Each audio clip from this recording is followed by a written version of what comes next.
Good evening friends. நம்ம இன்னைக்கு என்ன பார்க்க போறோம் அப்படினா Cisco packet traceல எப்படி நம்ம வந்து IP address-ஐ கான்ஃபிகர் பண்றது அப்படிங்கறத பார்க்க போறோம். சோ ஃபர்ஸ்ட் என்ன பண்ணலாம் அப்படினா ஒரு டோபாலஜி கிரியேட் பண்றோம் அப்படினு வெச்சுக்கோங்க. சோ அந்த டோபாலஜி நான் கிரியேட் பண்றதுக்கு நான் என்ன பண்ண போறேன் அப்படினா இந்த நெட்வொர்க் டிவைஸ்ல போய் நான் வந்து ஒரு hub கனெக்ட் பண்ண போறேன்.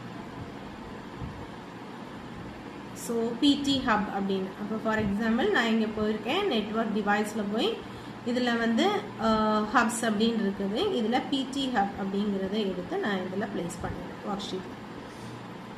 இப்போ நான் இந்த ஹப்போட ஒரு 3 டிவைஸ் கனெக்ட் பண்றேன். சோ அதுக்காக நான் என்ன பண்றேன் அப்படினா எண்ட் டிவைसेसல போய் இதுல PCs இருக்குது. இந்த PCல 1